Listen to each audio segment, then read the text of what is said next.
is that it's not for girls. They're wrong. But I finally got Elliot. Note to self, was Elliot a divorce guilt present? And now I have to leave him for a whole summer. He couldn't even ride all the way to camp with me. All the kids going to Camp Sweetwater got dropped off at the rest stop parking lot. We stood around trying to look cool while we waited for the camp transport to roll in. It was wall-to-wall kids and parents and weepy goodbyes, so there was no cool. There were little baby primary kids, and in-between kids like me, and teenagers, like that guy with the almost mustache. I don't know who he's kidding. It's going to take him 50 years to turn that thing into a Tom Selleck. 5 buses, badly painted white and squeaking like no tomorrow, trundled into the parking lot. Somebody had stenciled Camp Sweetwater on the sides in red. The paint had run, leaving the words dripping down the sides like blood.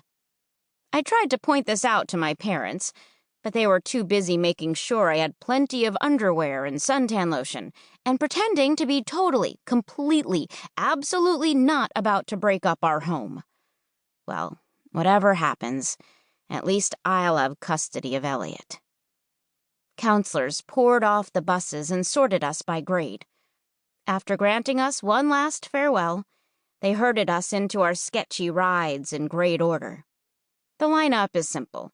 2 buses, each of little kids and middles, and 1 for the teens. When I jump into my seat, it pukes up crumbly, gritty foam. Awesome.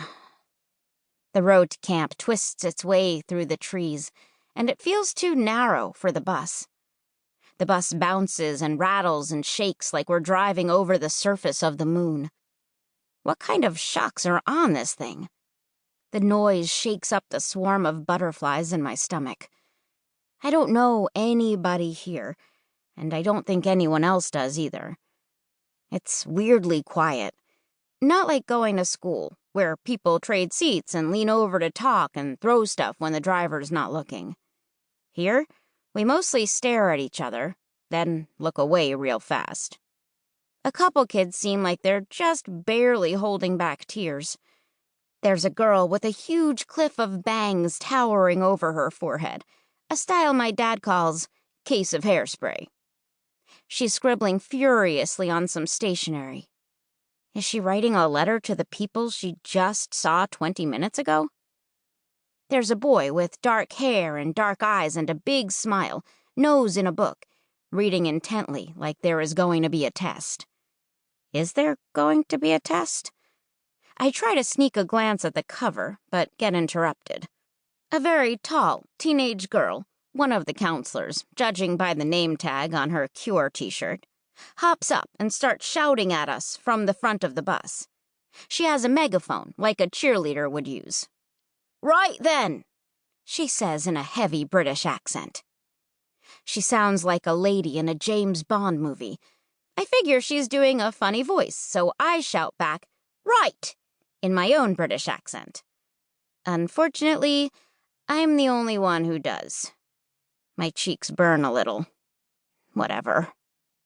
She continues. "My name is Mary, innit? And some of you lot are lucky enough to have me as your counselor for the next 9 weeks. I know I look like a sweetheart." Okay, not doing an accent. Actually British. Got it. Here she pauses and blinks her big, blue, mascaraed eyelashes at us. "I'm a counselor. I'm not your mum, and I'm not here to wipe your bum." The kid with the book laughs loudly, but no one else does. This Mary is a little scary. Scary Mary. "Which one of you lot is Corryn?" she asks. Now I really feel my cheeks burn. I raise my hand and feel the eyes of all the campers lock on to me. "That'd be me," I say. "Take better care of your things, Corryn," she says. "These fell out of your sack when you were getting on the bus." She holds up a pair of underwear. My underwear. The ones with blue bunnies on them. The ones my mom had written Corryn Quinn on with permanent marker across the elastic. Great.